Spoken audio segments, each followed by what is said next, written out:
भारत में कौन सी है? भारत में संसदीय प्रणाली पर आधारित कार्यपालिका। तो भारत में हम जानते हैं भारत एक लोकतांत्रिक राष्ट्र है और एक लोकतांत्रिक राष्ट्र के नाते चुनाव बहुत महत्वपूर्ण है और हमने विस्तार पूर्वक चुनाव को समझ लिया है ना? ये बखूबी हम समझ चुके हैं।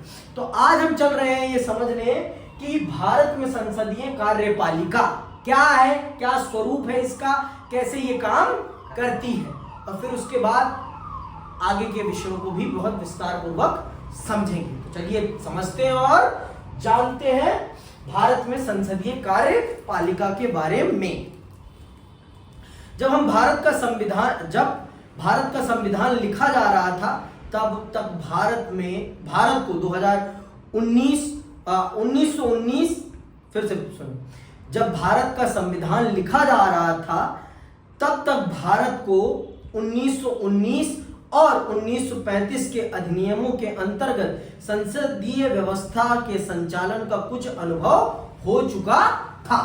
तो ये जान लो आप, भारत ने 1919 और 1935 के अंतर्गत 2 बार संसदीय प्रणाली पर आधारित सरकार को चलाया था। तो आप ये कह सकते हैं कि भारत को संसदीय प्रणाली पर आधारित सरकार चलाने का अनुभव हो चुका था, है ना? हम इस पद्धति से वाकिफ हो चुके थे कि किस प्रकार से शासन चलाया जाता है संसदीय प्रणाली में, हम इससे वाकिफ हो चुके थे और हमारे देश में इस व्यवस्था के लिए चीजें भी तैयार हो गई थी। जैसे पार्लियामेंट हाउस ये तैयार हो गया था और भी बहुत सारी चीजें तैयार हो गई थी संसदीय प्रणाली के आधार पर। तो हमारे लिए आजादी के बाद सबसे बेहतरीन और जो हमारे देश की विविधता को ध्यान में रखते हुए जो व्यवस्था सबसे अच्छी थी वो यही थी, क्योंकि यहां पर जनता के सामने दोनों विकल्प मौजूद हैं। जनता की इच्छा है उम्मीदवार को चुनने की तो वो उम्मीदवार को भी चुन सकती है, और अगर जनता की इच्छा है किसको, पार्टी को चुनने की, तो पार्टी को भी वो चुन सकती है। यहां पर जनता की इच्छा पर है।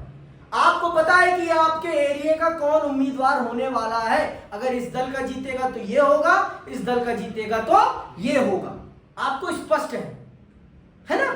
तो संसदीय प्रणाली में आपको सब पता है, संसदीय प्रणाली में आपको सब पता है, समझ में आई बात? तो ये चीजें पता होना इस देश की उस समय की व्यवस्था के लिए बहुत सही था, और हम 2 बार अनुभव कर चुके थे इस प्रणाली के अंतर्गत चुनाव को। इसीलिए हमने फिर संसदीय प्रणाली में चलना ही स्वीकार किया, क्योंकि हमें 2 बार का अनुभव हो चला था, हमें 2 बार का अनुभव हो चला था। इस अनुभव ने हमें दिखाया कि संसदीय व्यवस्था के अंतर्गत कार्यपालिका को जनप्रतिनिधियों के द्वारा प्रभावपूर्ण तरीके से नियंत्रित किया जा सकता है। भारतीय संविधान के निर्माता एक ऐसी सरकार सुनिश्चित करना चाहते थे जो जनता की अपेक्षाओं के प्रति संवेदनशील और उत्तरदायी हो। संसदीय कार्यपालिका की जगह दूसरा विकल्प अध्यक्षात्मक सरकार का था, लेकिन अध्यक्षात्मक कार्यपालिका मुख्य कार्यकारी के रूप में राष्ट्रपति पर बहुत बल देती है और उसे सभी शक्तियों का स्रोत मानती है। अध्यक्षात्मक कार्यपालिका में व्यक्ति पूजा का खतरा बना रहता है। समझ आई बात? जो आपकी अध्यक्षात्मक व्यवस्था है उसमें एक व्यक्ति सर्वोसर्वा हो जाता है। मैं मानता हूं कि संसदीय प्रणाली में प्रधानमंत्री के पास असीम ताकत है, लेकिन उसके पास वो ताकत तभी तक है जब तक उसके पास संसद में क्या है, बहुमत, और जिस दिन उसने संसद में बहुमत खो दिया उस दिन वो अपने पद से हटा दिया जाएगा। लेकिन अध्यक्षात्मक प्रणाली में एक बार व्यक्ति उस पद पर पहुंच गया तो जब तक उसका कार्यकाल समाप्त नहीं होता तब तक उसे उसके पद से नहीं हटाया जा सकता है। यह अध्यक्षात्मक व्यवस्था की एक सबसे नकारात्मक चीज है। लेकिन आपकी संसदीय प्रणाली में क्या है, अगर सांसदों को लगता है कि प्रधानमंत्री महोदय देश की अपेक्षाओं के अनुसार काम नहीं कर रहे हैं तो सांसद अपना समर्थन वापस ले सकते हैं और उन्हें अपना नेता मानने से मना कर सकते हैं। तो यहां पर वास्तविक ताकत सांसदों के पास है या उस दल के पास है जो दल बहुमत में है, जो दल बहुमत में है। और यहां पर उत्तरदायित्व दोनों जगह है, पार्टी पर भी है और सांसदों पर भी है। समझ में आई बात? अगर मेरे क्षेत्र में कुछ गलत हो रहा है और मेरा सांसद उसे पार्लियामेंट में नहीं बोल रहा तो मैं अगली बार उससे पूछ तो सकता हूं ना कि भाई तेरे को वोट दिया था, तुझे अपना प्रतिनिधि बनाया था, तूने क्यों नहीं आवाज लगाई हमारी समस्या के बारे में संसद भवन में। हम पूछ सकते हैं, लेकिन अध्यक्षात्मक प्रणाली में ऐसा कुछ नहीं कर सकते आप। वहां पर सर्वोसर्वा कौन है? राष्ट्रपति। राष्ट्रपति के अलावा कोई ताकतवर नहीं है। राष्ट्रपति की ताकत के बराबर कोई ताकतवर नहीं होता। सब कुछ राष्ट्रपति के अधीन होता है और राष्ट्रपति भगवान हो जाता है उस देश के लिए। समझ में आई बात? उस देश के लिए भगवान हो जाता है। और हमारे देश के लिए उस समय यह पद्धति कदापि उचित नहीं थी। उस समय यह पद्धति कदापि उचित नहीं थी। समझ में आई बात? और अगर इस पद्धति का हम अनुसरण करते तो हमारे देश में लोकतंत्र लंबे समय तक नहीं रह पाता। लोकतंत्र नहीं रह पाता क्योंकि एक व्यक्ति के पास ताकत चली जाती और फिर वो व्यक्ति जो चाहता अपनी मर्जी से वो करता, क्योंकि उसकी किसी के प्रति जवाबदेही नहीं होती। जवाबदेही तो तब होगी ना जब आपको अपनी कुर्सी जाने का डर होगा। आपको कोई डर ही नहीं रहेगा। आपको 5 साल तक कोई डर ही नहीं रहेगा कि मेरी कुर्सी छिन भी सकती है 5 साल के बीच में। लेकिन संसदीय प्रणाली में क्या है कि आपकी कुर्सी तभी छिन जाएगी जब सांसदों ने आपका साथ छोड़ दिया। जैसे ही सांसदों ने कहा कि हम आपको अपना नेता नहीं मानते, उसी दिन आप अपनी कुर्सी से हटा दिए जाएंगे। तो ये संसदीय प्रणाली की एक सबसे बड़ी खूबी है कि वो प्रधानमंत्री को भी अंकुश में रखती है। वो असीम ताकत वाला पद भी अंकुश में रहता है। तो इस प्रकार से विधायिका, भारत में इस प्रकार से विधायिका राजनीतिक कार्यपालिका पर पूरा नियंत्रण बनाकर रखती है।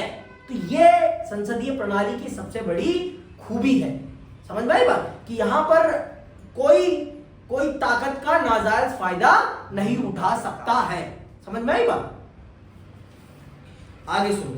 अध्यक्षात्मक कार्यपालिका में व्यक्ति पूजा का खतरा बना रहता है। संविधान निर्माता एक ऐसी सरकार चाहते थे जिसमें एक शक्तिशाली कार्यपालिका तो हो, लेकिन साथ साथ उसमें व्यक्ति पूजा पर पर्याप्त अंकुश लगे हों। संसदीय व्यवस्था में ऐसी अनेक प्रक्रियाएं हैं जो यह सुनिश्चित करती हैं कि कार्यपालिका विधायिका या जनता के प्रतिनिधियों के प्रति उत्तरदायी होगी और उनसे नियंत्रित भी। इसीलिए संविधान में राष्ट्रीय और प्रांतीय दोनों ही स्तरों पर संसदीय कार्यपालिका की व्यवस्था को स्वीकार किया गया है। तो इसीलिए हमारे देश में हमारे देश में जो दोनों ही सरकारें हैं, चाहे वो राष्ट्रीय स्तर की सरकार हो चाहे वो राज्य स्तर की सरकारें हो, दोनों ही स्तरों पर हमने संसदीय कार्य प्रणाली वाली ही सरकार को चुना है। संसदीय प्रणाली वाली ही विधायिकाओं को चुना है। समझ में आई बात?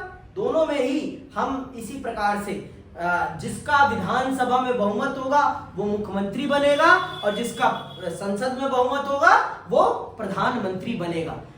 आप अकेले ताकतवर नहीं है, आप एक समूह में ताकतवर हैं। समझ में आई बात?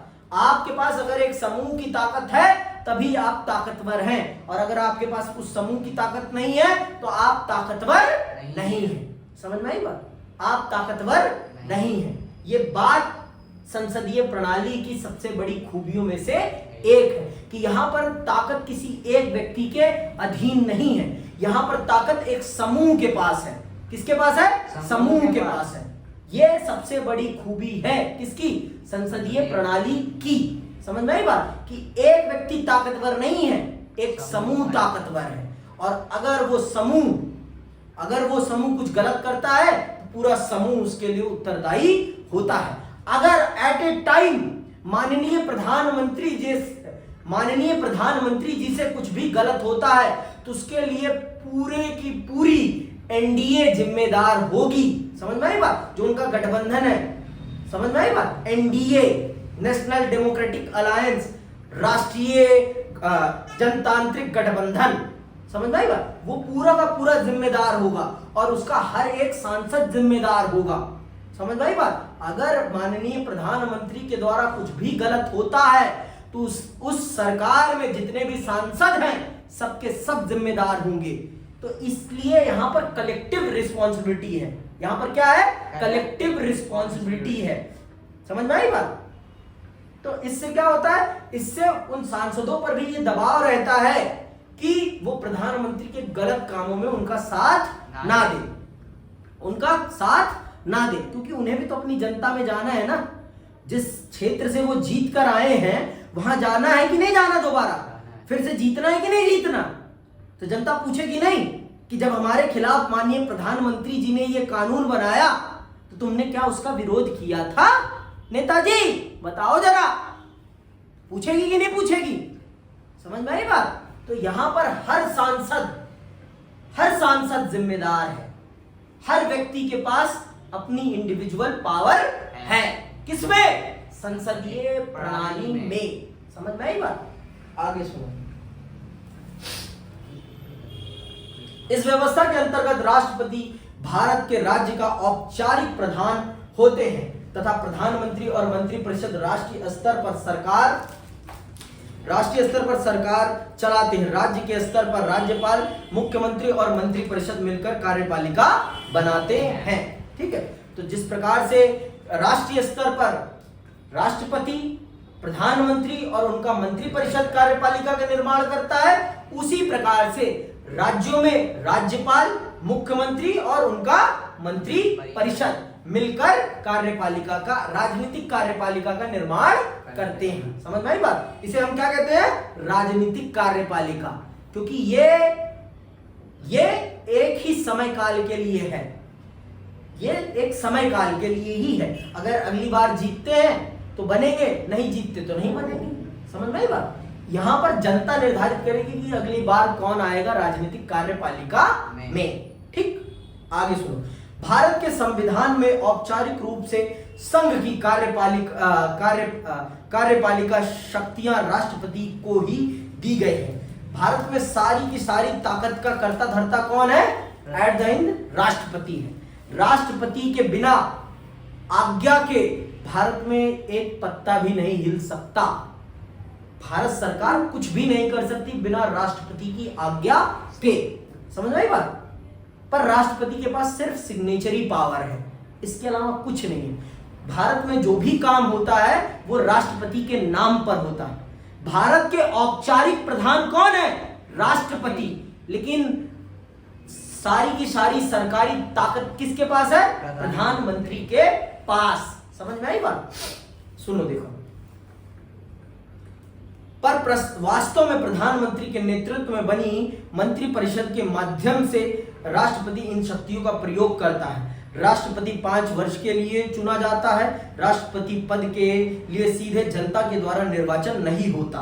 राष्ट्रपति का निर्वाचन अप्रत्यक्ष तरीके से होता है। इसका अर्थ यह है कि राष्ट्रपति का निर्वाचन आम नागरिक नहीं बल्कि निर्वाचित विधायक और सांसद करते हैं। यह निर्वाचन समानुपातिक प्रतिनिधित्व प्रणाली और एकल संक्रमणीय मत के सिद्धांत के अनुसार होता है। केवल सांसद ही राष्ट्रपति को महाभियोग की प्रक्रिया के द्वारा उसके पद से हटा सकती है।